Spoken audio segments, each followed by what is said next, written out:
everyone, my name is Kat Savage and I'm a professional artist, clinical hypnotherapist and well-being expert working with those in the creative arts sector. In my line of work, I get to meet some amazing, colourful people, from actors to artists, people who live their lives by their own rules, fueled by passion and determination to bring their unique talents into the world. I wanted to discover what it took for people to leave the usual 9 to 5 and hop on a dream, to capture their bravest moments and share these meaningful conversations with you, so that together we can explore the ideas, emotions and moments that could potentially change our lives too. So let's keep talking, have some fun and enjoy the show.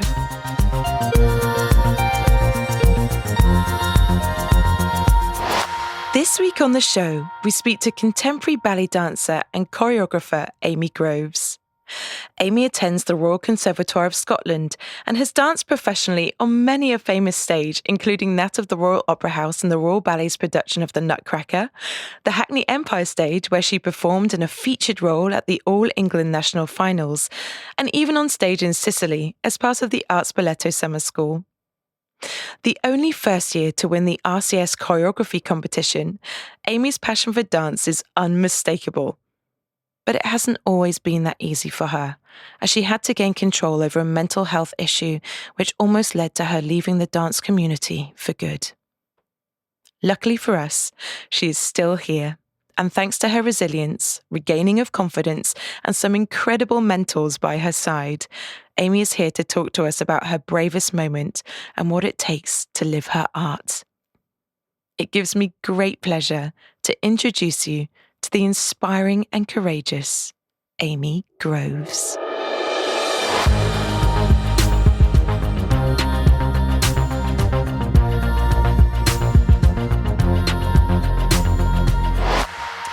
Amy, welcome to the Brave Moment. Thank you very much. Thank you. How has your lockdown been and what have you been doing to keep yourself busy? Actually, I've been super lucky. I think we've been the only ballet school to still be open in the second lockdown. So I've been training all year on campus, which has been really lucky. But for the first lockdown, when I was at home, I did everything, really. I did everything possible that was online all over the world. I did Dutch National Ballet's Bar. I did sign language courses. I paid my rent at home by working on the allotment. So, wow! I live by the sea, so between classes I was going for swims. So that was really, really nice. And yeah, I did a bit of everything, really. Oh, was it nice to be home? It was, yeah. It was the most time I've probably ever spent at home. It was weird. I think a lot of people would agree sometimes it wasn't the easiest, but no, it was really nice and it's made so many memories. And I think it was, everything happens for a reason. So.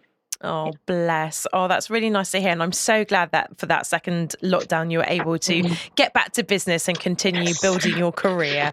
Talking of ballet, tell us which school you're at, where you're studying, what year you're in, and what are you up to currently?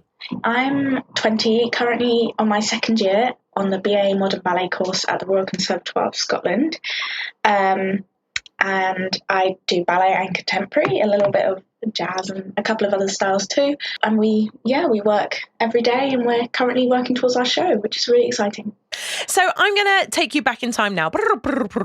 And now you're a child and I want to know whether or not, if you could meet yourself as a child, do you think that they'd be impressed with what you do now? Do you know what? Yes, I do. I can vividly remember one of my first ever memories when I was about 6 or 7, writing, in 10 years' time, I want to be dancing every day.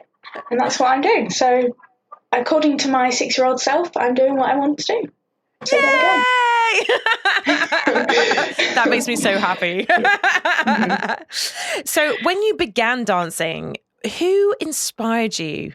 Because, I mean, if you've known that this is kind of what you wanted to do from such a young age, I mean, who were you looking up to maybe when you were more aware of inspiration and people that you could sort of idolize and look up to in the industry? Who were those people? I think people that, I suppose my generation, we always watched, and YouTube videos with so many of us was people like Marilena Nunez and Natalia Osipova, and just absolutely stunning. And I always remember thinking they stood out because they had personality, and they just caught your eye, and they're in a room, and even if they're just standing there, you have to look at them. And I always remember thinking that's how I want people to react to me. I just want to make people happy, and they just brought a smile to my face. And I think as well, especially Natalia Osipova, her jump is insane. It's beautiful, and my jump is one of my better attributes than anything else. And I sometimes worried, I wish I should be a boy, because girls don't need to be able to jump. And she kind of convinced me that actually it's okay. Whatever is your strength, you use it, and you can get famous for it. I loved that when I was reading through your bio and stuff, you were talking about finding that individuality straight off the bat, because you were saying, I started off doing more contemporary dance, but then I came back to ballet again after going through that transition. Yeah. How do you see your dance style now? How would you describe yourself? If someone was watching you, how do you think they would describe you? Very quirky and unique. Probably someone who relies heavily on the music, so musical. It's really interesting you say that, because I'm actually creating a solo at the minute. And I was just looking back on a video of myself, and it has sort of Highland Scottish vibes, classical ballet vibes, and very Hofeschecter contemporary vibes. So I think you would call it a fusion of a kind of Celtic, classical, contemporary style at the minute. That could change. Wow, that sounds amazing. I hope so. I have to see that video at some point. I hope you put it up online already. And if you haven't, you should, because that has to be seen at some point. When it's finished. It's a work in progress, but yes. Okay, I'll allow it. Please tag us in it when you're done, and I'll put it in the show notes so other people can go back and watch it when they've listened to this podcast. Oh, amazing, yeah. So what was the first ballet that you saw on stage, and how did you feel when you saw it? Technically, the first thing I watched on stage was Angelina Ballerina, which was a little tour, but I'm not going to count that. So it was for, I think, my 8th birthday or Christmas or whatever it was. I asked to go and see an actual ballet, and I went and saw English National Ballet's Swan Lake. So that was the first proper ballet I saw in a proper theatre. And oh my goodness me, it was, everything about it excited me. I just wanted to be honest, it was almost frustrating, because I just wanted to be on stage there with them. And still, every time I go and watch anything, sometimes I just can't, because all I want to do is be on stage with them. So, yeah. That's so sweet. Oh my God. I kind of get it though, because I was the same when I was younger, and I went to see, I was really into Shakespeare. I was such a geek. But I used to go and watch the Shakespeares when they came down to Plymouth Pavilions in the Southwest. Ooh. And I'm from there too. Oh yeah, of course. And yeah, basically I was just mesmerized by these actors. And you were talking earlier about stage presence and just being that person that enters a room and everyone just has to look at you. And I can remember these actors on stage. And I think like one of the ones that really, really made an impression on me was Macbeth at the time. Yeah. And just every actor on that stage held so much presence, and I was like, yes, performing arts, that's where it's at, yippee. Yeah, and like yourself, just wanted to get up on that stage, and and lo and behold, I did. Talking of getting up on stage, can you remember your first professional performance, and what was the stage like? How did you feel? Were you nervous? What was going through your mind? So in terms of my first professional performance, that would have been a pantomime I did when I was 9, and I actually got paid for it as well, so that was quite exciting. But again, that was just a little local thing. So I'm going to say that my first one was when I did the Nutcracker at the Royal Opera House as part of the Royal Ballet's season. And I was picked to be a naughty child, which suited me very well, and a mouse. And I did it for 2 years, so 2 seasons. Second season, I was a party child, and it was just like the professional life. So it was, having matinees and evenings. It was having to stay in London for Christmas without my family, because it was Christmas Eve and Boxing Day. It was doing 2 shows a day for about 3 weeks. Like, wow. You know, it was professional and it was a really great experience. I learned so many things. I learned that people learn to have fun on stage as well. People are very naughty on stage, especially the professionals. They used to throw us actual sweets sometimes rather than pretend sweets. So you'd be trying to hide them in your costume on stage, or they play games and things like that. So yeah, that was my first real professional show, and it was an unforgettable experience, definitely. I'm reminded as you're saying this. I watched. They had the New York Ballet version of the Nutcracker on Disney Plus recently, and I watched that absolutely incessantly and couldn't believe the amount of work that the children in particular had to do to make that production. And I'm thinking about you now in your mouse suit and how that must have felt on your head. Yeah. Was it super hot in there? Did you have to like really think about your steps? Oh, they were so old as well. So they like you'd get the names on them and they'd be like retired dancers by now. So they smelled just like backstage. Yeah, it was hot, sweaty feeling, but it was awesome. You learned how to be a professional young. That's a good thing, I think. Yes, because that just like is abhorrent, isn't it? When you get into like older years, you're like, oh God, someone else's sweat. Yeah. So what does a day in the life of a ballet dancer look like? And is it what you expected going through the motions in the Nutcracker? Yeah, pretty much, I suppose. Oh, there's a lot more waiting around, I think, than expected, but I think that's with anything. But in terms of a day in the life of me training, at the minute we're a split timetable because our year's split in half, so we're in bubbles, obviously to reduce the numbers. So I'd usually have, say, ballet class. We have ballet class every morning, no matter what. And because it's show season, just rehearsals for the rest of the day, maybe a point class or a contemporary class as well.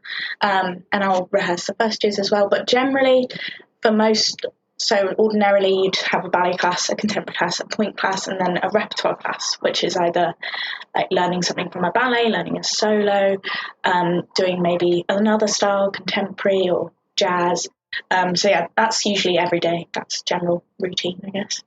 Man, you must get super tired. How do you keep your body in tip-top condition just to take the stress of the physical exercise that you're having to do? Yeah, I'm really strict about my sleep, really strict. Everyone calls me the granny because I go to bed very early, but I need to, otherwise I find I don't have enough energy. So I do that. I have to unwind a lot, so you can get in from a rehearsal late at night and still be really pumped and want to keep going, and you're kind of on this adrenaline, but I have to lie myself down, listen to music, have maybe a cold shower, read or watch something. Even if it takes me longer, even if I think, I'm staying up later to do this, I always have to do it, otherwise you don't calm down and you just end up buzzing. I fuel my body, obviously, very well. I eat as healthy as I can, but also enjoy things, lots of protein. And I also do like an exercise program in the times that I'm not dancing, which I've recently been working with Rupert Wiltshire, who's Ballet Strength Pro on Instagram. He's highly recommended. Fabulous. Yes. So we've been working on different technique things that I'm working on at the moment. And yeah, that's generally what I do.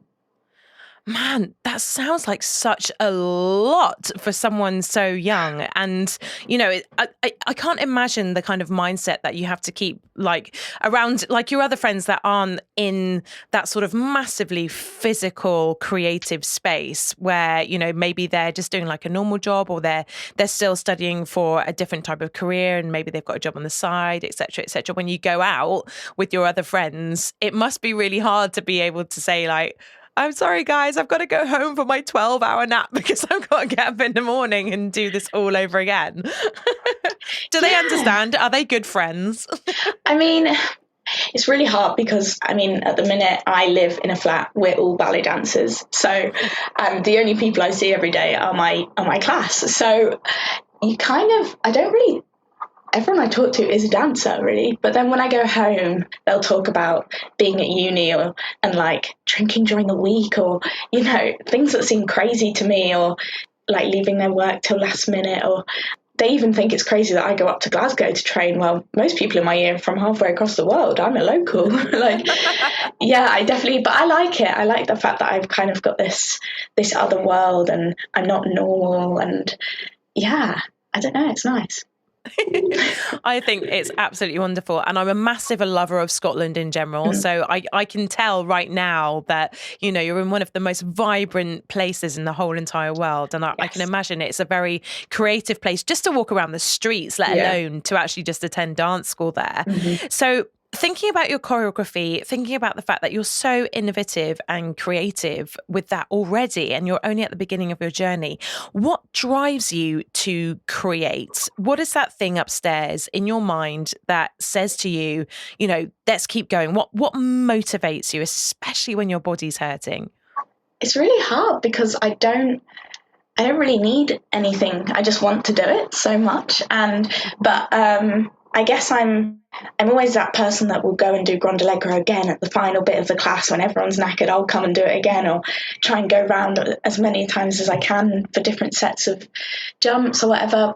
And I think it's just because it's obviously the endorphins being released, but it's an addiction, and I'm just living for that buzz every single day. I know I'm going into ballet, and I might feel really like I can't be bothered, or yes, my body might be so sore, but I know I'm going to get that feeling, so I always want to do it. And I know that by the time I come out, I'll be sweaty, I'll be pumped, but there's something about dancing to the music that you just enter kind of another world, and I go into myself, and I'm separate. There's nothing else matters. I've got no other problems.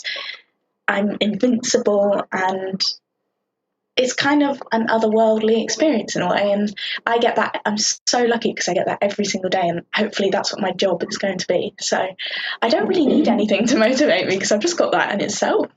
I think that's amazing to hear in such a young age as well. And I know that probably to you, like you probably feel like, oh my God, I'm like halfway through my career already. Yeah. But, you know, from the other side, from a little bit further along in age, I mean, looking back at my 20s and thinking, God, I wish I had the same kind of motivation in the same way. Like I didn't have anything really, really pushing me, even though I loved music and I loved what I was doing and I was really passionate about it. I'd still go out every night and get drunk and sort of take part in that sort of college experience. And I wish with hindsight now that I'd been a little bit more dedicated. So it's lovely to hear that you found that thing that you can just completely get into that flow state with. And I think, as you're saying, and it's something that Megan Cameron, who was another ballet dancer that came on the show, said, you know, that flow state, that place where you get lost, that seems to be very, very specific to dancing in general, because you do become sort of, you go inside the music as opposed to creating the music or anything like that. You go inside it and you move from the inside of the music. And to watch a dancer completely in their element, oh my God, it's mesmerizing. I can see why you get such a buzz from doing it. So I want to talk to you a little bit about what you think it takes to become a success in the ballet world. Like, you know, looking at the people that you look up to, what do you define as success for you now? And what do you perceive success to be like in the future? Yeah, that's a really interesting one, because I think maybe a couple of years ago, I would have said success is becoming a principal in the Royal Ballet Company, world number one. But now, having seen, say, freelancers or choreographers or smaller companies or people who've done things their own way, I now see success as someone that's done an alternative route and found a gap in the industry and has become unique and has kind of, for me, someone that's successful now, having learned so much, is someone who's happy. And so we've been working with choreographer Sophie Laplan for a couple of weeks now, and she's the resident choreographer at Scottish Ballet, and she is getting to all day, every day, create things, which is, I mean, that's just like being able to be a child again. Just experiment, have dancers, have funding. She could have alpacas for a recent film she made, but just because she wanted them. I think for me, that's being successful, being able to process your creative energy in a way that's benefiting others, but you're still being happy and successful from it. That's successful in itself. And if being in a smaller company that's maybe less well known but gets you better opportunities, well, then I'll take that rather than being in a huge ballet company, being in the corps de ballet for 10 years, then retiring, having done no featured roles. So I think success comes in so many different forms and ways, and the more unique, the better. So now that you've got this idea of what success looks like for you, what has been your biggest challenge to date? What was that moment where you thought, oh my goodness, what have I let myself in for here? Oh, so many to choose from. No. I think my biggest challenge to date was probably my final term at White Lodge, the Royal Ballet School, when I was 14, turning 15. It was one of those points in your life where I just blocked it out for so many years because it was too traumatic. But now, obviously, having grown and healed and everything, I can speak about it and how damaging it was for me. But essentially, I was really not very well psychologically, and I wasn't treated very well either. My confidentiality wasn't respected. Favoritism was a big thing, and a lot of it was me and me being ill. But I think also it caused so many problems further on. Things like it took me so long to trust people after that experience. And when you're 10 years old and you get into the Royal Ballet School, which is where celebrities go in your eyes. That's your dream, and you think, that's the dream, I'm living the dream, I'm in the best place in the world to dance. And the whole time you're there, you're quite malleable, you're 11 years old, you're going to believe what you say. And the whole time you're there, they said, the only way you can make it as a dancer is if you're here at the Royal Ballet School. So being asked to leave somewhere that's the only place I can be to be a dancer, for me was devastating. I thought, in my mind, how can I be a dancer if I'm not here? Because that's what I'd been taught. So I essentially had to rebuild my life, and thinking that ballet was an option, I kind of dismissed it and had to rebuild my identity, all of which was ballet. All I'd done was ballet for my entire life. I didn't have school. I didn't have any other friends because I lived with the people I danced with. So that was probably the most traumatizing time. Yeah. How did you recover from that, especially in terms of like your mental health? Like, what did you have to do to rebuild your confidence, let alone rebuild your life? Yeah, I mean, I'm still working on it. I feel like everyone is through your life, but I'm now on medication for dissociative disorder, which I've had since I was at White Lodge, so since 12, 13, which I manage using different tools and different medication, as with any mental health condition. To gain confidence since then, I think that's why almost in a way I went into the contemporary world rather than the ballet world, because it was a lot more nurturing. And when I was in the contemporary world, I was considered a technical ballet dancer. And going from being the worst in the class and being told to leave to being the best in the class was a real, it was a good confidence builder. And in learning a different technique and a different way, it brought me confidence into the dance world. Actually, not everything's evil. Not just because one place hasn't been very helpful for you doesn't mean the whole dance world is like that. Thank you so much for being honest about your experience with that. And again, I hark back to the previous podcast that we had with Megan Cameron, who had exactly the same experience. And it seems to be something that has been indoctrinated for years within different art realms and every single part of creative arts has one of those schools, has one of those systems or disciplines in place that believe themselves to still be relevant in the way that they teach. And those teachings may be completely archaic, especially with the way that society works today, and especially considering that we've got the online presence, which I think is actually, for your generation in particular, really utilizing, because you can put stuff out on YouTube, you can manage your own marketing, as it were. You can put your own stuff out there and be credited and valued for it amongst your peers and amongst other people that maybe you wouldn't be exposed to if you were just in that one place. So my heart goes out to you, because oh my goodness, I can't imagine like the post-traumatic stress that came from that experience. And I'm really glad that you're a strong enough person to be able to help yourself get to a place where you feel confident again and you feel valued, which is the most amazing thing.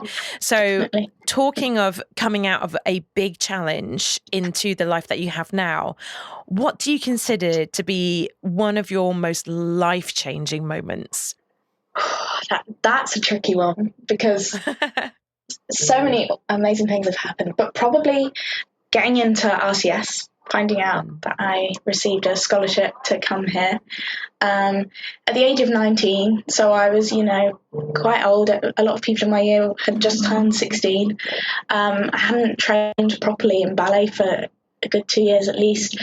So to have got onto a ballet course was it was like I'd gone full circle. It's quite funny, but it was an absolute complete surprise. And I just knew in my heart that it was right for me. And so much has changed since I left home and came here, so much, and in so many great ways. So definitely that, I think, has been absolutely incredible. Has there been a performance that you thought, oh my goodness, wow, like this is what I'm going to be doing forever? I can't believe I'm here doing this right now. Yes. So I think one big highlight, and I'm actually staring at a picture of it on my pinboard now, was when I was training at London Contemporary Dance School. I was offered to go with them on their exchange program to Sicily at Art Balletto School. And it was my first ever time abroad. So the whole time I was just experiencing everything new, and it was incredible. And we did a show at the end, and I got to do pas de deux for the first time. I was chosen to do it with this boy, and I was on the stage, and there was a paying audience. I was in a different country, and I just remember thinking, wow, to be able to do this on a stage, just that moment was, it's a life lesson that I'll take with me forever, that experience. But yeah, being there, doing that whole thing, and then I actually received a scholarship to return. I haven't done that yet because of COVID, but so hopefully we'll be going back next summer to do the same thing again. But definitely that was an amazing opportunity. I can just imagine it. Just like being in a different country on its own and dancing and feeling that professionalism must have been, oh my God, I'm getting tingles just listening to you talking about it. That's so cool. I mean, obviously we've talked a little bit of coming out of the Royal Ballet School and the sort of disorientation that caused for you and your mental health. But has there been a point since then where you've thought about quitting? And if so, what changed your mind? Or have you just been passionate from the sort of that point onwards? I've always said so many times, I want to do ballet. Ballet doesn't necessarily want me to do it.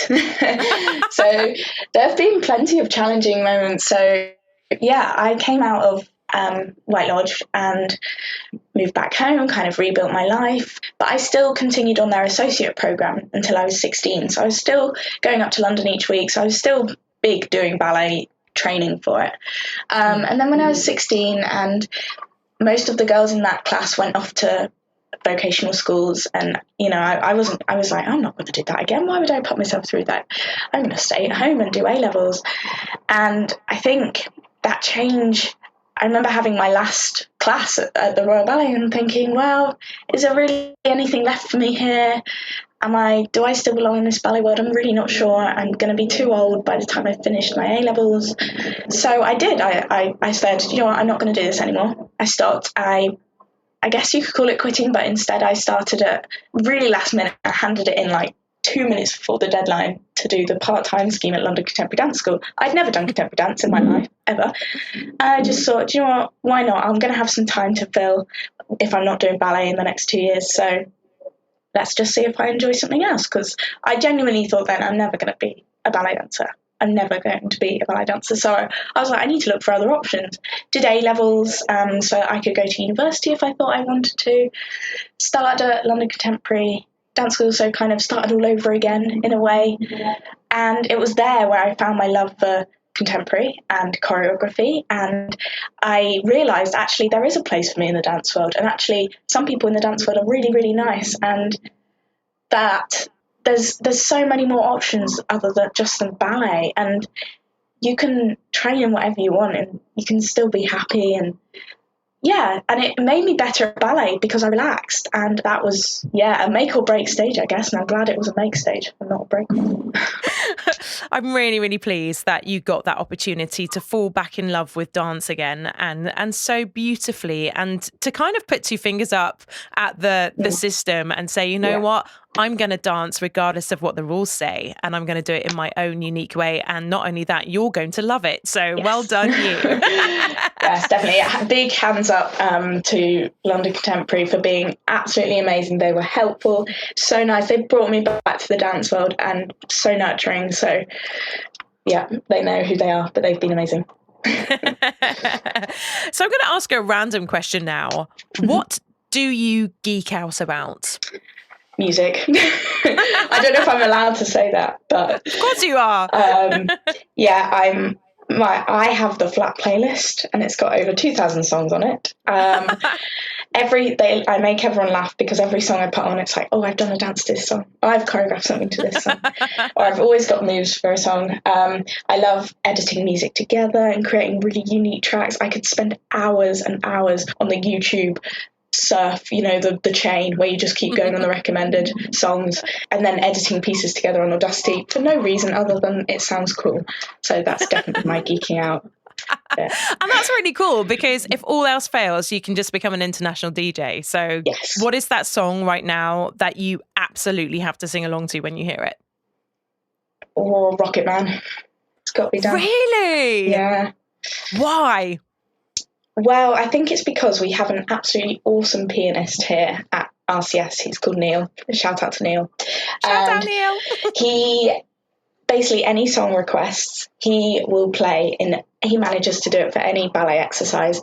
And he's been going on I think since the Rocket Man film, he's been going on a bit of a Tom Edgerton, Elton John spiral. And we have, and Rocket Man just, every time he puts it on, he gets a look from the corner of the room, and it's just amazing to dance to. Funny enough. That's so awesome. So, keeping you on this little bit of a music train, if your life was a movie, what would 3 of the songs be on your soundtrack, other than Rocket Man, of course? Other than Rocket Man, probably My Shot from Hamilton. Nice. Yeah. Thank You for the Music by ABBA.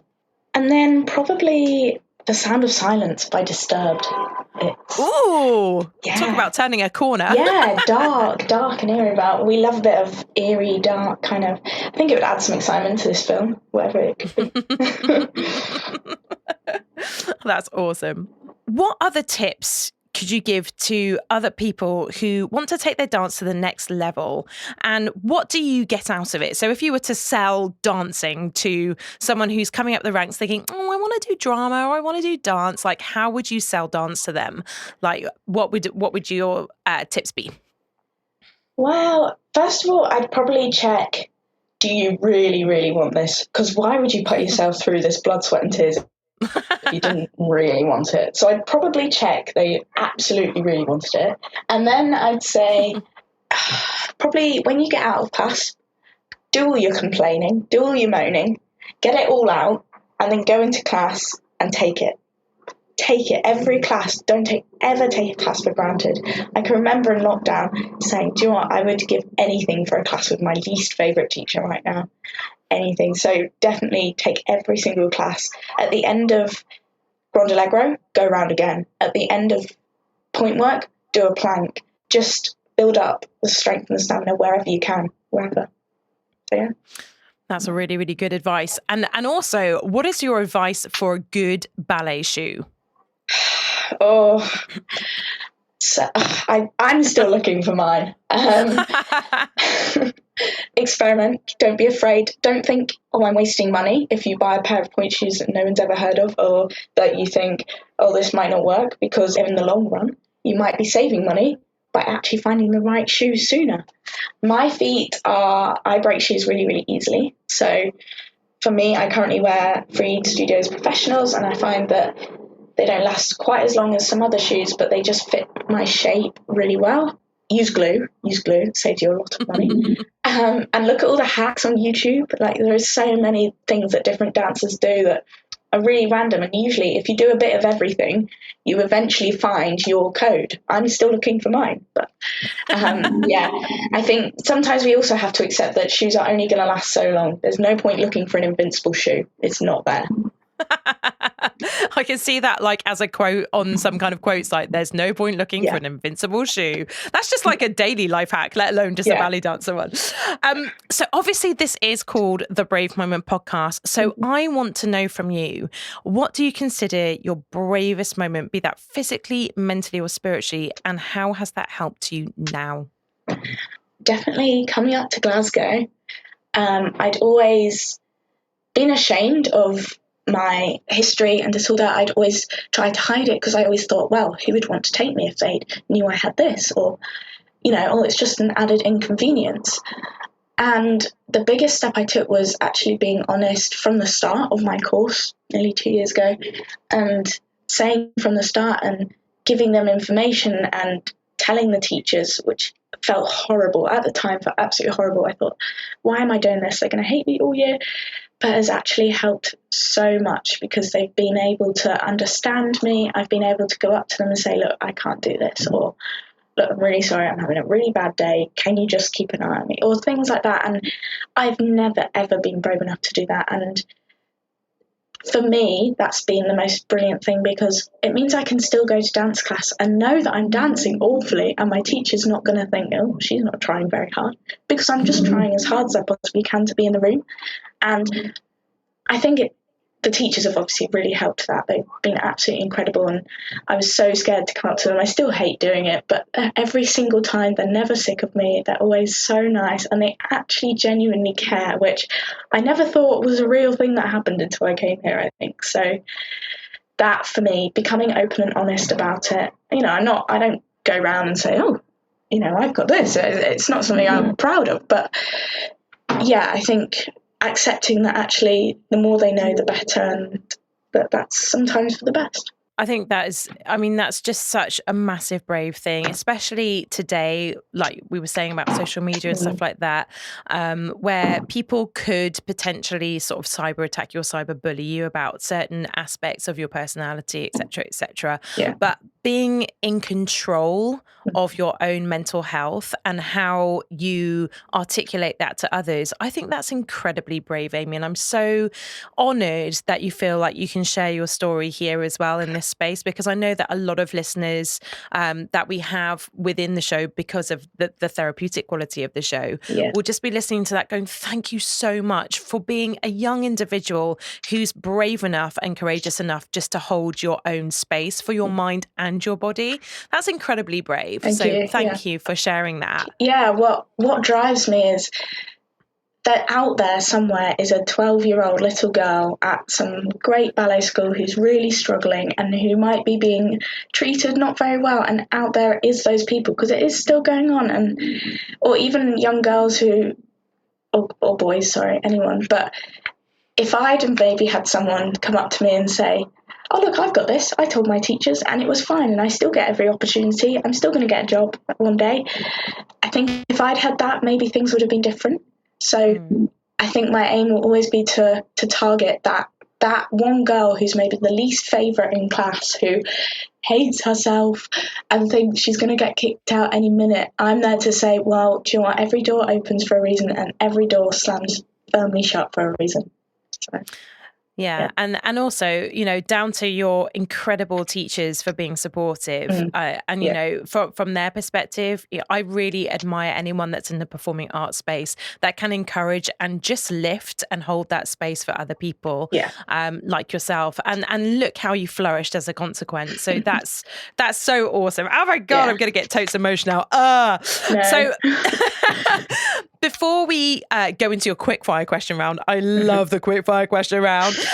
What further advice can you give to those who are just starting out? And I'll ask this question again because it's always good to sort of repeat things. What do you wish you'd known when you first started?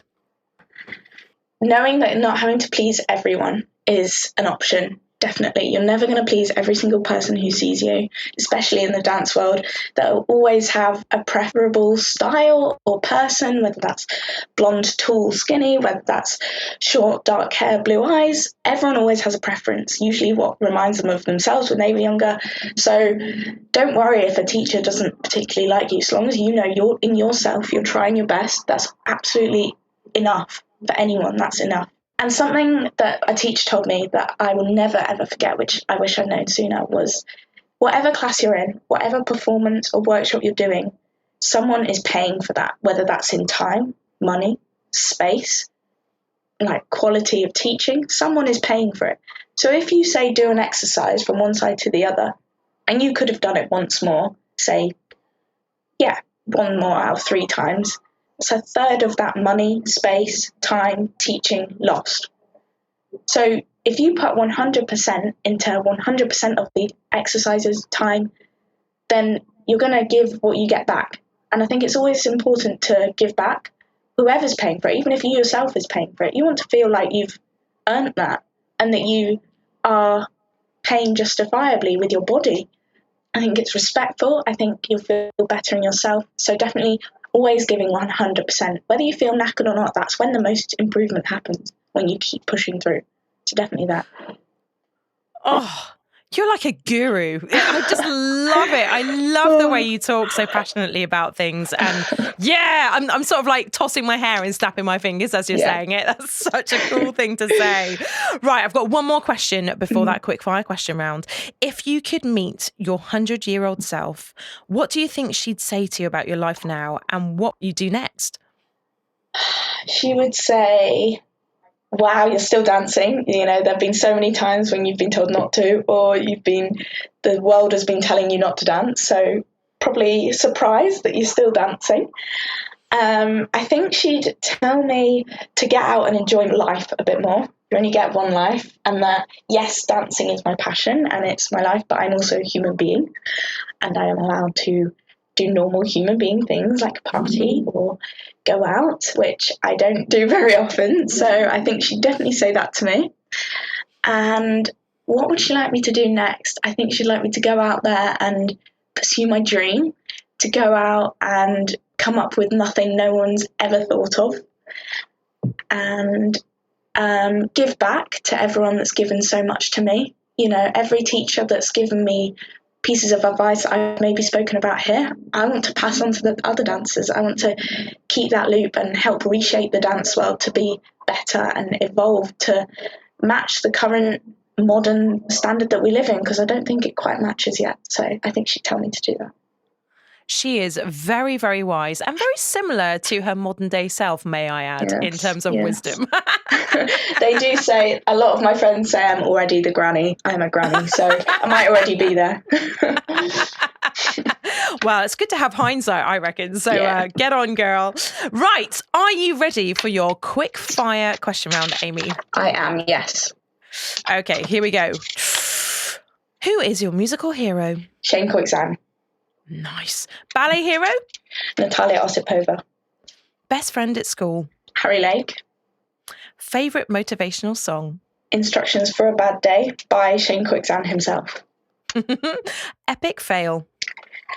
My attempt at a front somersault because I lost a bet on flat. I think you need to you need to expand a little bit more on that story. Yeah, well, I was actually doing a parkour. I was doing a dance performance with a parkour group, and I'd never done or seen parkour before. Instantly fell in love with it. I'm now taking parkour lessons, but wasn't then. Anyway, and I had this bet on with my dancing friend. None of us just two were the only ones who weren't parkour people, and they said, right, someone's got to land a front flip by the end of tonight. Well, after we spent a whole day with this parkour people. Anyway, he went and did it, and I thought, I am not losing this bet, competitive me. So I attempted a front flip for the first time, landed right on my back. Just before the performance on a grassy bank, my dance teacher told me off straight away. So yes, that was the epic fail. Oh my goodness, that is quite an epic fail as well. Parkour! Yeah. I just have to shout that right now. It's great. Last time you were dancing in a theatre? So technically it was in March for an assessment we do called Piano and Dance. But I'm not counting that because it wasn't very performance based. All we danced to was a camera. So All England National Finals was 2 years ago in summer. It was the last ever performance I did with my local dance school, which were my second family. And I was the featured part in a rugby dance, which was contemporary at All England National Finals at Hackney Empire Theatre. Wow, yeah. That's so cool. It was very cool. It was very, very cool. To do rugby on a stage, that was pretty cool. Last thing that you watched at the theatre? The Snow Queen from Scottish Ballet in Edinburgh. Oh, I bet that was incredible. Absolutely beautiful. Constance was the main part as the principal, and she is stunning, stunning. If you could have any other talent, what would it be? You might be able to help me on this one, singing. Awesome! Yay! Favourite film? The Imitation Game. Do you know what? I love that film. So and Benedict Cumberbatch is so handsome and awesome in it. He's just Britain. He is just Britain. You should totally tweet him that because I think he'd appreciate. Favourite self-attribute? Saying yes to every single opportunity. Worst self-attribute? The same, not being able to say no. If someone is buying you a drink, they'd better buy a mojito. All the way. Oh, good choice. Mm-hmm. Oh my goodness, especially now in the summertime. Yes, definitely. Oh, I'm so with you. Who makes you laugh? My dad. What's your annoying habit? My flatmates would say I always leave my cupboard open so that they can bang their heads on it. I'm kind of with them because my husband leaves the microwave door open and I bang my head on it. It is annoying. Favourite animal? A seahorse. Aw, cute answer. Last meal on Earth? Cereal. Cereal? Yeah, specifically granola. Oh, do you know what? Have you seen like in Exeter, I don't know if you've been there, there's like a cereal bar where you can just eat cereal. Oh man, amazing. I need to go there. It's called Serial Killer, which is an awesome name. Ooh, what shall I ask you next? Best piece of advice you've ever received?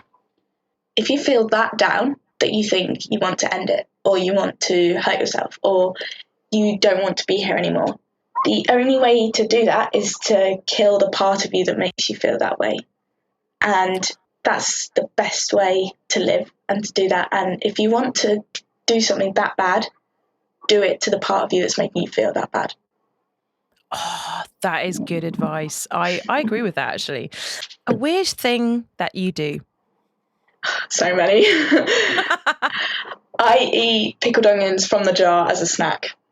Ew! Yep, that's exactly what my flatmates say. I also drink the liquid from it sometimes. Ew! I love it. Well, I guess someone's got to love it, and it might as well be you. Okay, exactly. Final question, because you've totally grossed me out. If there was a zombie apocalypse, what would you use as a weapon, and where would you hide?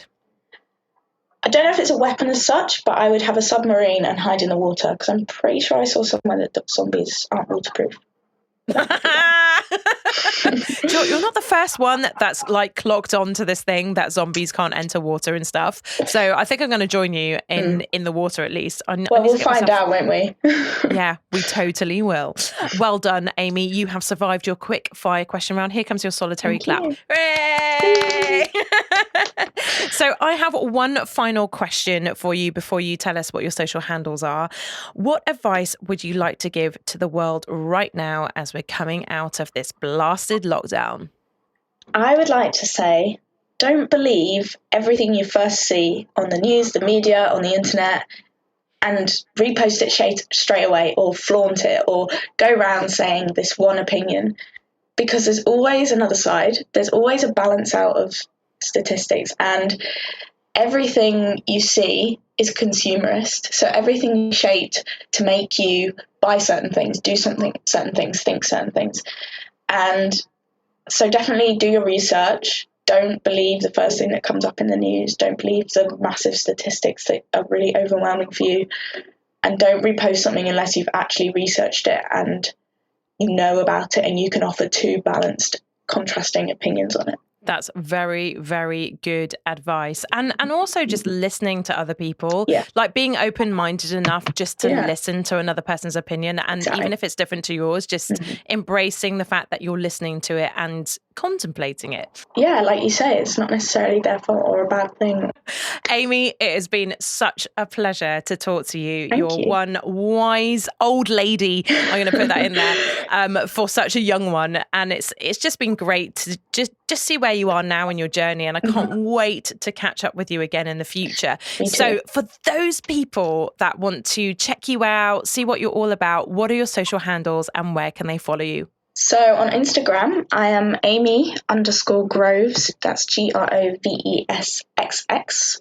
Or I do have a choreography account, which is Amy G Choreo. So that's AMYGCHOREO, which is quite new. That I'll be posting any projects on, and but yeah, it'll all go on my profile as well. That's fantastic. Thank you so much, Amy, and I hope you have a wonderful evening. Thank you, and you. Artists, we are the dreamers of the world. We dream of one day claiming significant space, shining in a spotlight, making that album, seeing our work on display, appearing on television, or directing our first production.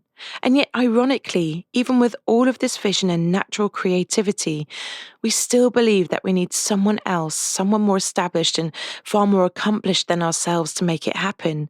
When really, we need not search for what we deem to be the best school or the best person, but instead we need to focus on finding our tribe, our fit, a place where we can explore our own identity, surrounded by encouragement instead of archaic institution. Wherever you end up, it matters not. As Amy says, it's about what you give to the space, to your teachers, to the hour.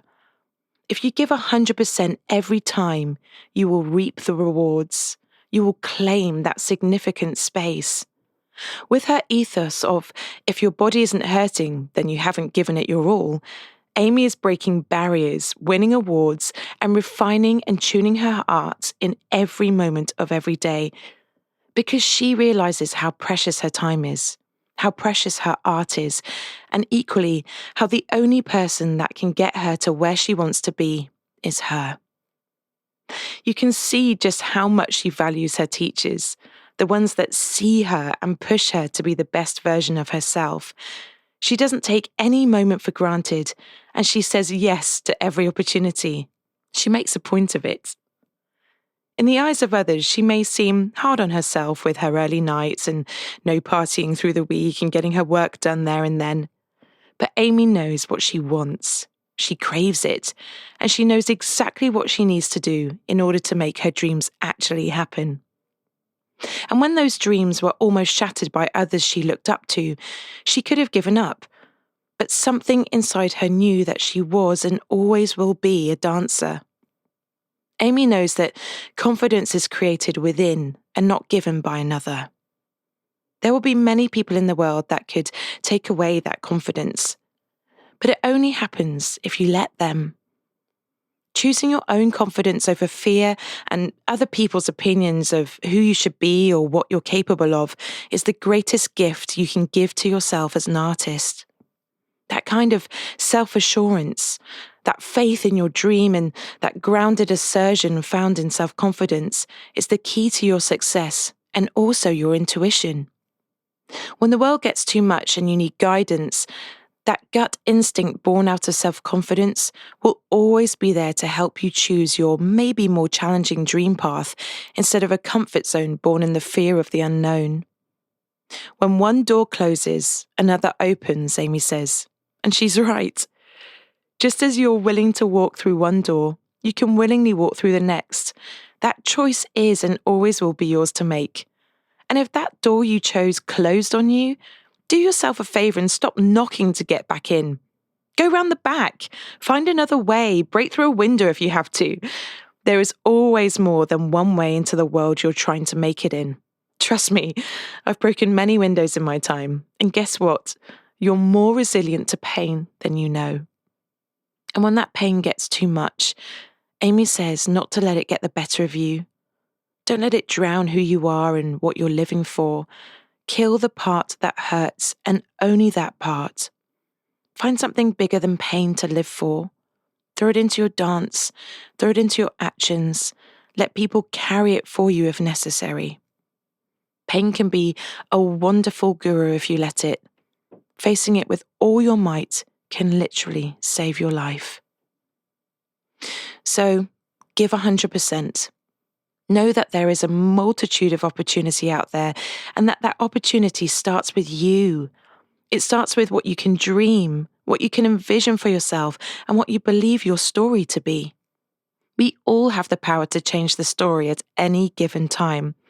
All we have to do is be brave enough to turn the page that everyone else is still reading and write a better one. But first, you have to choose opportunity, limitlessness, and confidence. Don't wait for someone to write the ending for you.